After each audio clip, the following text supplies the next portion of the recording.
So let's start our today's lecture. It's about group bonus schemes. Up to this point, we have discussed individual bonus schemes.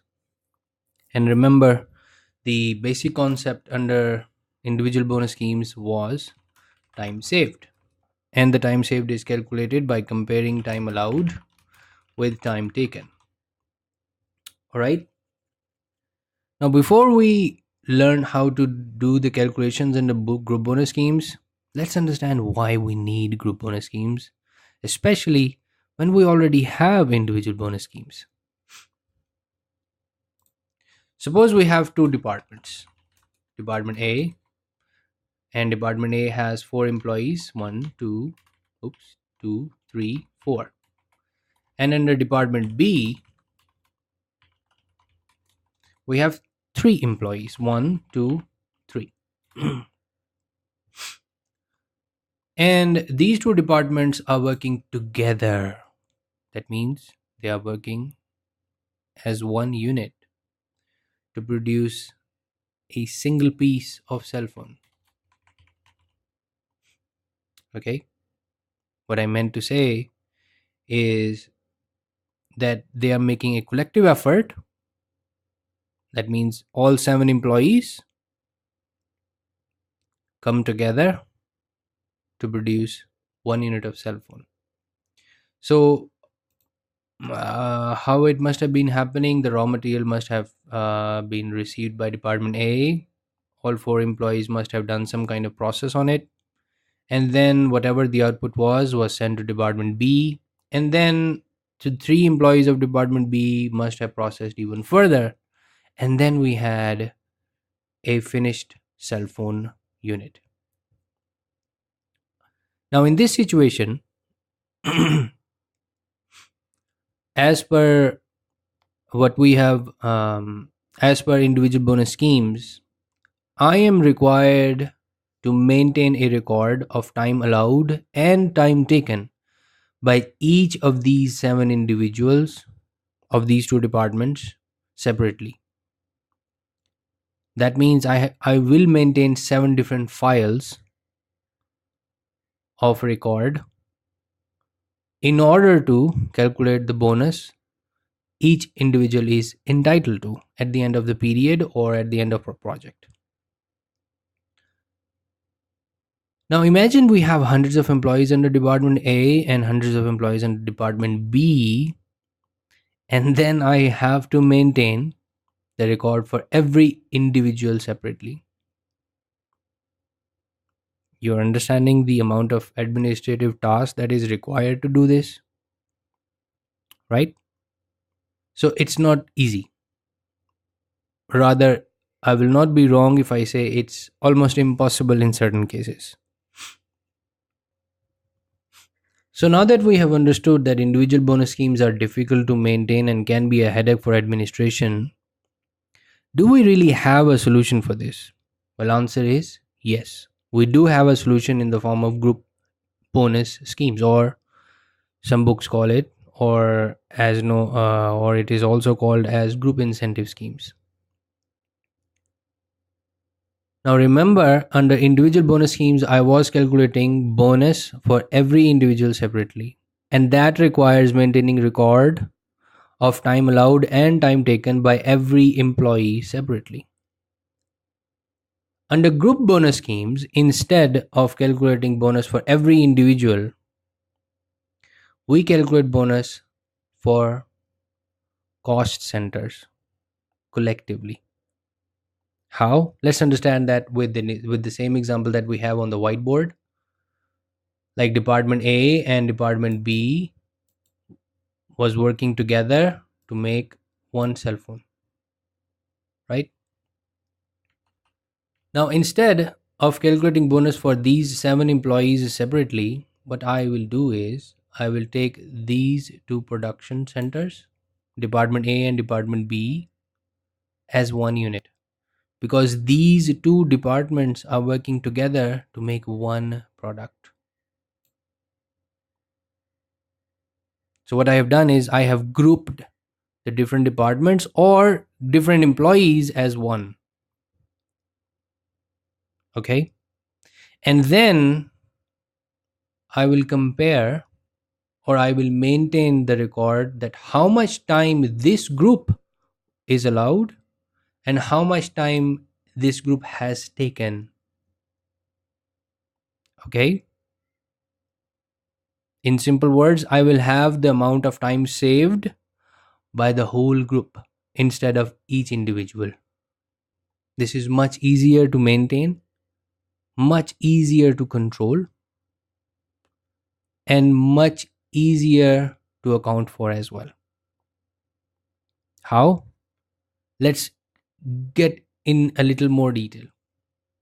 In case of individual bonus schemes, I will have to dictate every individual separately that okay, if you are going to produce this much, you will have this much time, and if you save, you will get this much bonus.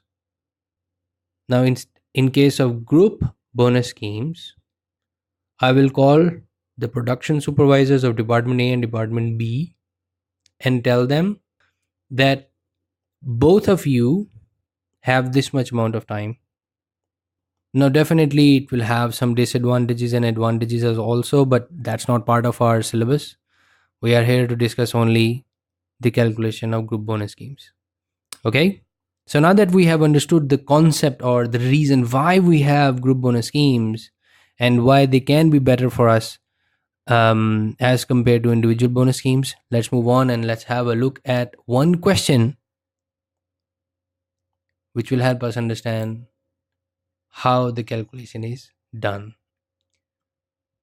So please go through the question, read it, and then I will discuss it and do it on the whiteboard.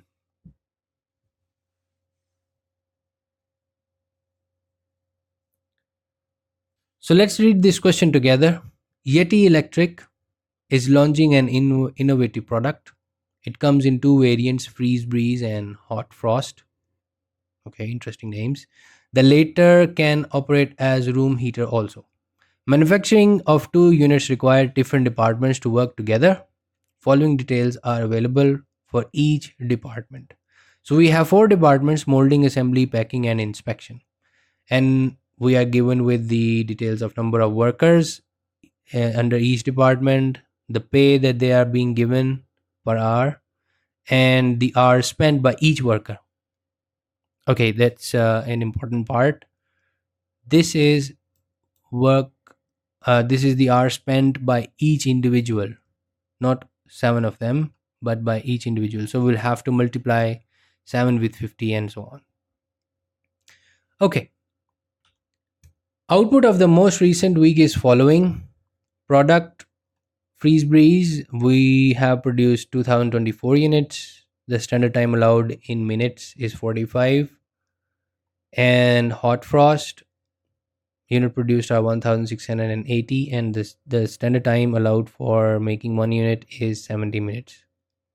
If any overtime is worked, it is paid on rate and a half basis. Okay, rate and a half means whatever the rate is being given on hourly basis, this one, and 50% in additional. That means overtime premium is 50%. Management has recently introduced a group incentive scheme under which hours saved by departments collectively are paid at 80% of normal hourly rate.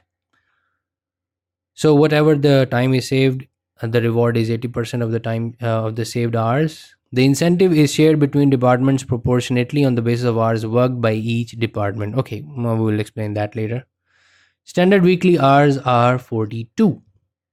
Okay, so now that we have the standard weekly time,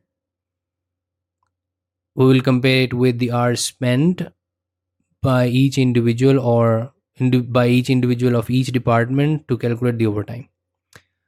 Anyways, so calculations, the requirement is basic pay of molding department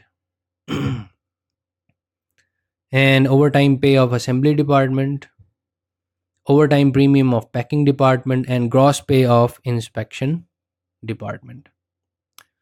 Okay, so we have four departments and we have four different requirements for each of these four departments. So let's quickly make the calculations.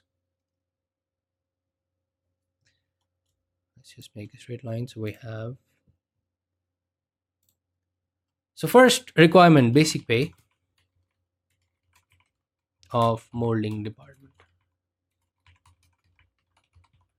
Now that's a simple question. We have a number of workers which are 7, and the pay that we are paying, the basic pay, the same 6.50. This is the basic pay.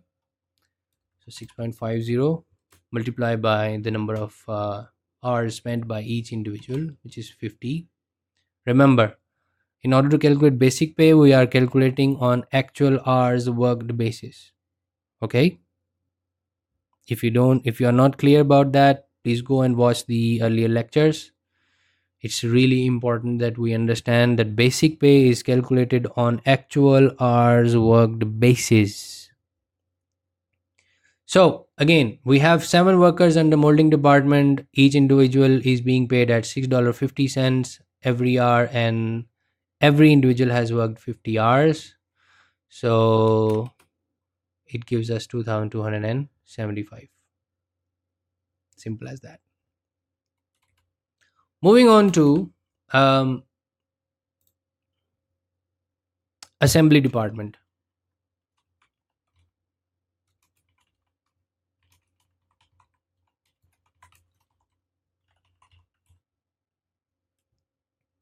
Now, when I say overtime pay, what I mean, or just for a recap, it basically means basic pay plus overtime premium. But basic pay for what? Only for overtime hours. All right. So for assembly department, every individual has worked for 66 hours.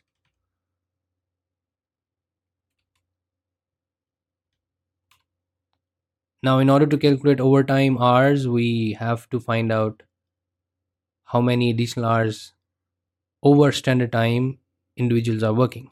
So that's a really simple one. We have 66 hours as per the question. Standard time allowed weekly is 42. So that gives us 24. So every individual is working 24 hours in addition to standard time. So 24 hours are overtime hours. Now, basic pay for overtime hours 24 into number of employees, which is 18, and 7.40. Okay, remember 24 is the number of additional hours above standard time per week, 18 is the number of employees, and per hour pay is 7.40 for assembly department. So this gives us 3,196, almost 97. But this is basic pay. In order to calculate overtime pay, we have to add overtime premium in it also. So overtime premium, again, overtime hours multiplied by number of employees, 18, and remember, on a rate and a half basis. That means whatever the rate is, and 50% of it is overtime premium. So 50% of 7.40 is our overtime premium. So let's just do 7.40 multiplied by 0.5. Okay, so we have 1598.4. So overtime pay will be the sum of it, which is 3196.8 plus 1598.4, 4795. This is the overtime pay for department assembly. Now, the next requirement is overtime premium for packing department.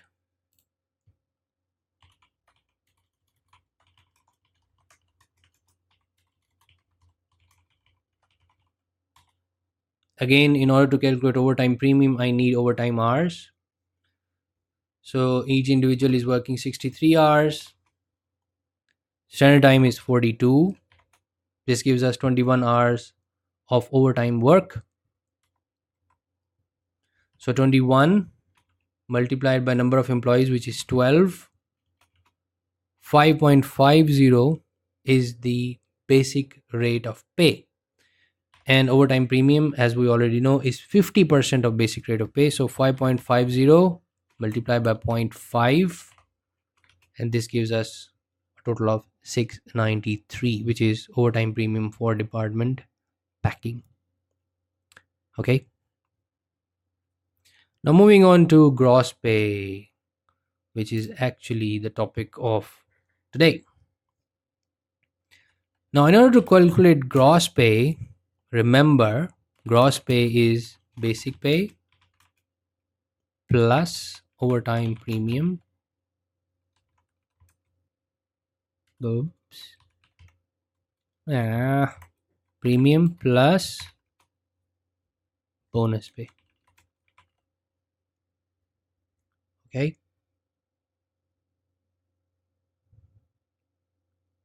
So let's do this step by step. Basic pay is really simple.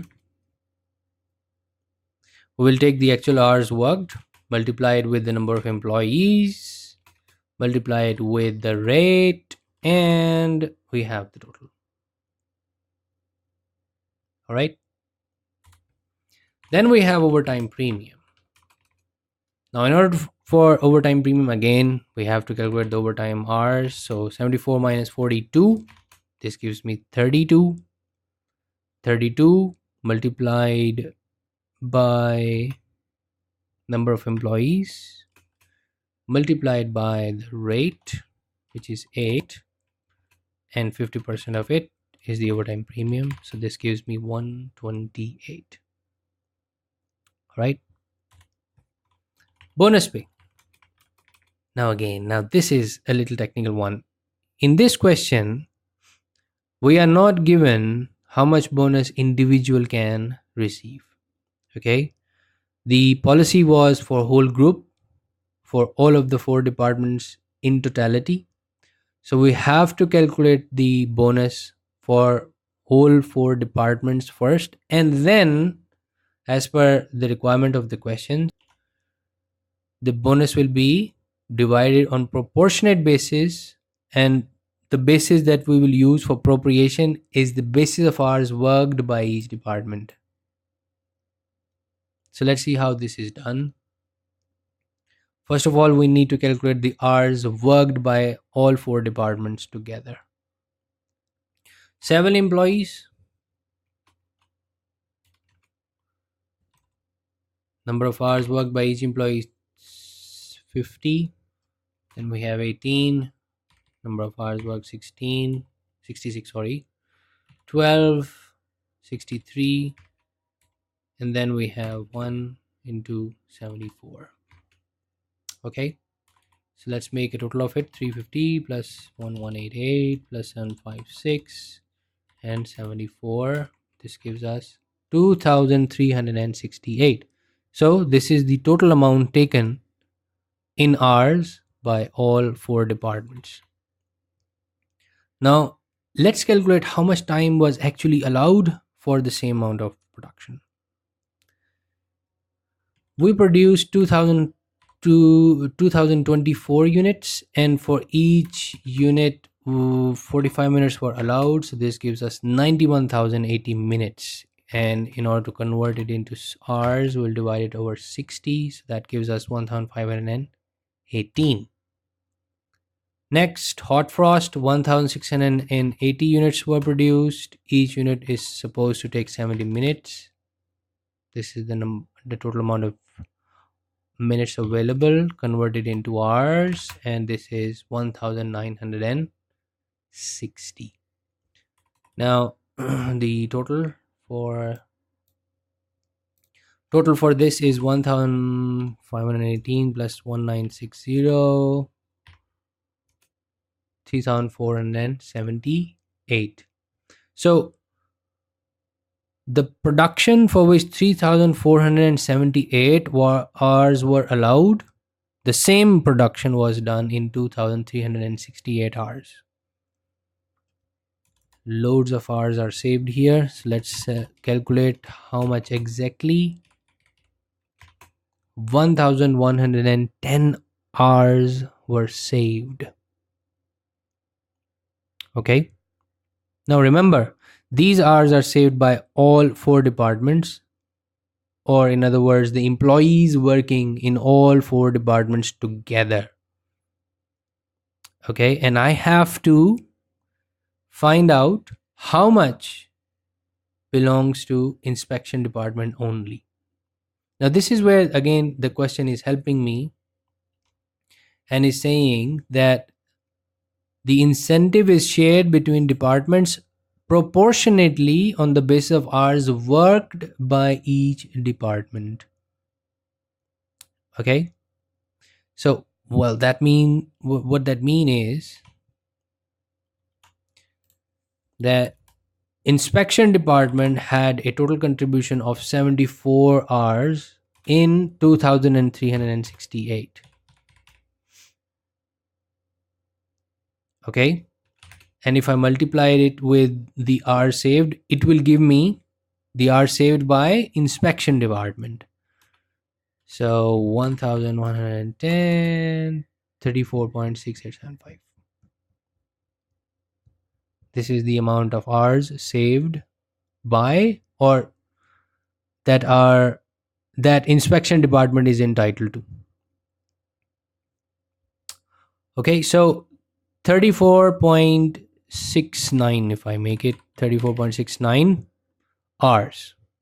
How many number of employees we have? 1.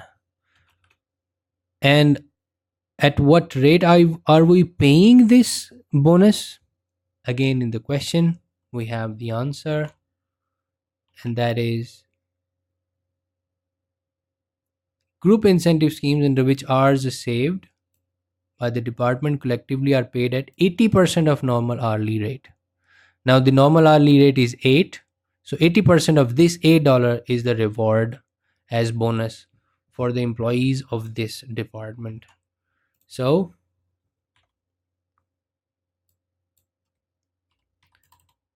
$8 multiplied by 0.8, and this gives me 222 point something.